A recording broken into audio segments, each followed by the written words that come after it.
Tech, and for today's commander, we're going to be looking at Mangara the Diplomat, a 4-mana white creature with lifelink that says whenever an opponent attacks with 2 or more creatures, and if it's their second spell each turn, you draw a card. So this commander is going to allow us to draw multiple cards during our opponent's turn, because most of the time, once this hits the board, they're already casting 2 cards. And if they feel cheeky enough to attack you with 2 creatures, fine, we get to draw a card. For our creature package, we have some solid 1-drops and solid Soul Warden and Soul's Attendant. They're going to gain us a life whenever a creature enters the battlefield. Then we have cards like Knight of the White Orchard and Loyal Warhound to make sure that we have lands, especially if we're up against a deck that is ramping, like mono green or anything with green in it that's getting lands out of their deck. It's going to allow us to be able to get our land drops. Then we have cards like Boromir, Warden of the Tower, that says when our opponent casts a spell, if no mana was spent to cast it, you counter it. And then if we need to, we can sacrifice Boromir to give all of our creatures indestructible until the end of the turn. Then a ring tempts us. Then we have cards like Lion Sash, which allows us to eat alive an opponent's graveyard, get counters on it, and then we can reconfigure this onto another creature.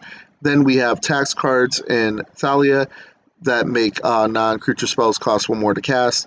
Then we have the other Thalia Heretic Cathar, which causes creatures and non-basic lands your opponents control to enter the battlefield tapped.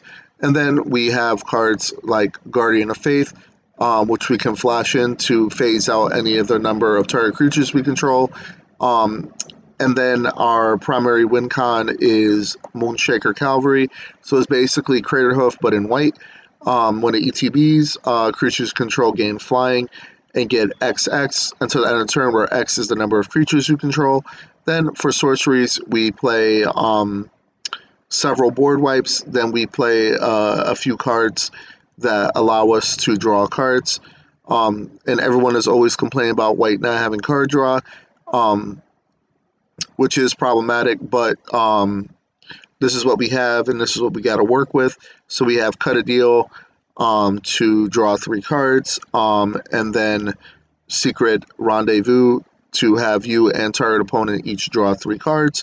For instance, we're going to be playing Call the Coppercoats to generate tokens, Clever Concealment to phase out all non-land permanents we control, any number, and it has Convoke, Faithful Absence for removal, Flawless Maneuver to protect us, Reprieve to draw a card and return a spell to our owner's hand, and then Unbreakable Formation to either give our creatures indestructible, but if we do cast this during our main phase, you put a 1/1 counter on all of your creatures, and they gain vigilance until the end of the turn.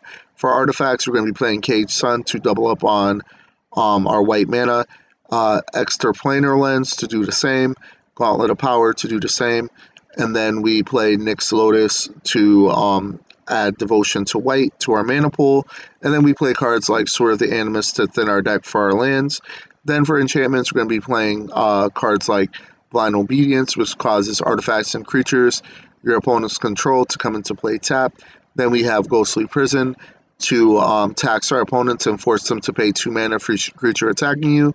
Dawn of the New Age is a new card from the Lord of the Rings set that allows us to draw cards equal to the number of hope counters on it. So at the beginning of our end step, we can remove a hope counter, we draw a card, and then once there are no more hope counters left on it, you will gain 4 life. And then we play cards like Monologue Tax, which generates you treasure tokens whenever opponent casts their second spell.